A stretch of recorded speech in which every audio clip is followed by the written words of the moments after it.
आज के इस प्रोग्राम में उपस्थित हम सबके लिए बहुत ही आदरणीय दिल्ली के उपराज्यपाल महोदय विनय कुमार सक्सेना जी, मेरे साथ दिल्ली गवर्नमेंट में एजुकेशन मिनिस्टर के नाते काम देख रहे आशीष सूद जी, सेक्रेटरी ND-MA मनीष भारद्वाज जी, हमारे डिविजनल कमिश्नर नीरज सेमवाल जी, राकेश कुमार जी, मृणाली श्रीवास्तव जी, कविता रेड्डी जी, विदिता रेड्डी जी, राजेंद्र जी, जिनके इनिशिएटिव पे आज हम सब यहाँ इकट्ठे हुए हैं, हेमंत कुमार जी और स्प्रिंगडेल स्कूल की पूरी मैनेजमेंट टीम, प्रिंसिपल महोदय और सभी प्यारे बच्चों। आज का ये इवेंट आप सबके लिए थोड़ा सा लग रहा होगा कि हम क्या करने आए हैं, ये इवेंट है क्या।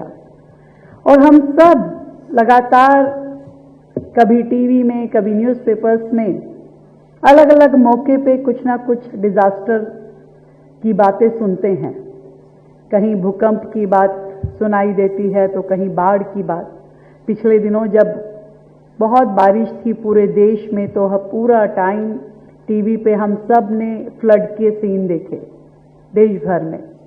और इसी तरीके से बीच बीच में जब हम लोग भूकंप की बात सुनते हैं तो हमें लगता है कि ये क्या सच में होता है या इमेजिनरी है या क्या है, क्योंकि भूकंप एक ऐसा इंसिडेंस है कि अचानक आता है, कुछ सेकंड्स के लिए होता है और कई बार इतना सीवियर होता है कि वो ऐसे अनएक्सपेक्टेड रिजल्ट्स वहां पे क्रिएट होते हैं जो हमारी सोच से बाहर है। जब भूकंप आता है तो हम सबके दिमाग में एक क्या आता है, भागो, बाहर भागो।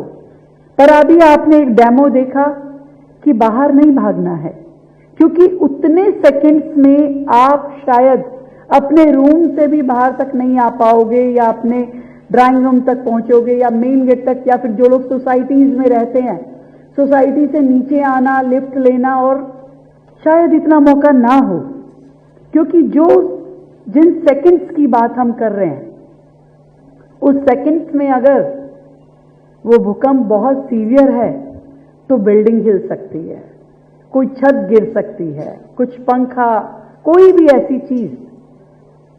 हमने सबने एक वीडियो देखा होगा पिछले दिनों कि एक देश में भूकंप आया तो नर्सिस ने बच्चों की ट्रॉलीज को पकड़ के, ध्यान है आप लोगों ने, एक रील बहुत वायरल हुई कि एकदम से आया तो वो नर्सिस थी, उन्होंने सोचा कि क्या करना है, बहुत छोटे न्यूबॉर्न बेबीज उस कॉट्स में थे, तो उन्होंने उस भूकंप में जब पूरा बिल्डिंग हिल गया तो उन्होंने एक एक नर्स ने 2-2, 3-3 कॉट को होल्ड किया ताकि वो बच्चे सेफ हो सके। तो ये एक प्रेजेंस ऑफ माइंड कि आपने उस परिस्थिति में क्या करना चाहिए जब ऐसी कोई डिजास्टर हो, और ये कुछ बेसिक नॉलेज हम सबको होनी चाहिए। अब आप सोचोगे बच्चे ही क्यों? बच्चों को इसलिए कि आदरणीय प्रधानमंत्री नरेंद्र मोदी जी का ये मानना है कि आप जो यंग जनरेशन है वो देश के ब्रांड एम्बेसडर्स हैं।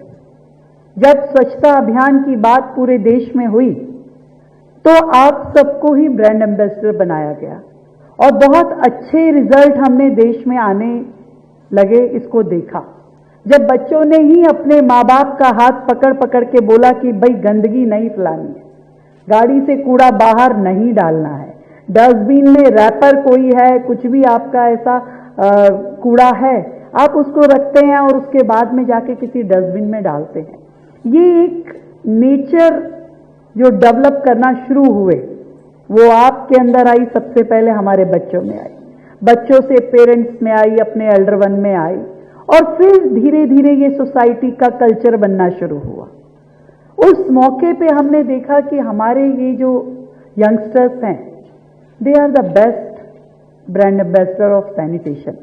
स्वच्छता अभियान में बहुत अच्छा रोल प्ले हमारे बच्चों ने किया, और वो भी एक मोमेंट है, कोई 1 मिनट या 1 दिन या 1 महीने में खत्म होने वाला प्रोजेक्ट नहीं है।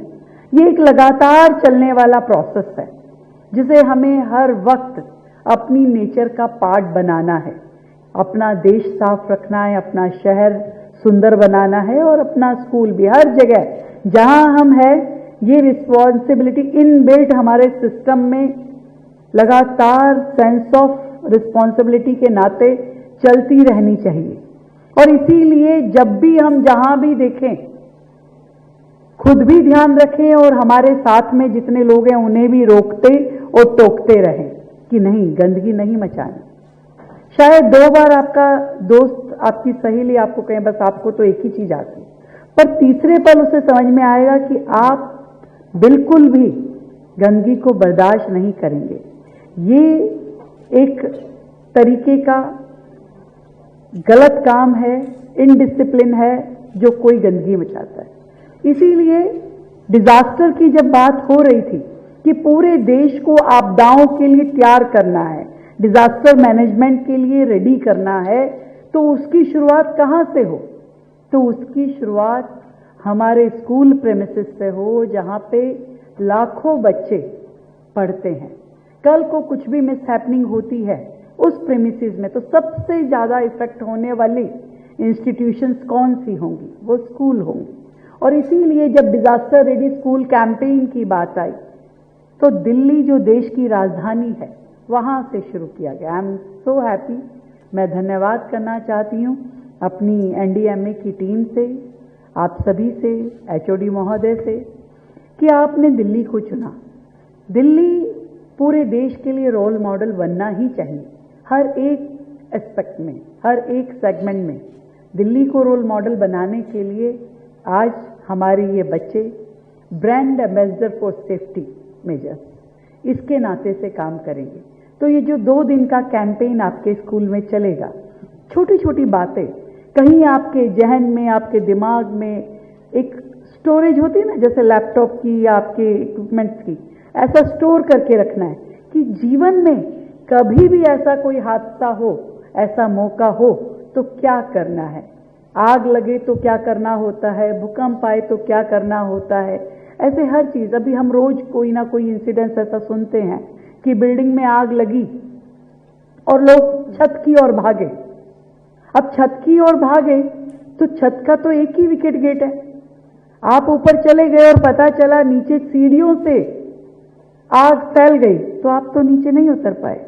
मैंने खुद अपनी आंखों से वो इंसिडेंट देखा जब आग लगी घर में, सीढ़ियां पूरी तरीके से आग में लिपट गई और लोगों ने अंदर दम घुटने की वजह से डेथ हो गई। लोगों को बाहर निकलने का रास्ता नहीं मिला।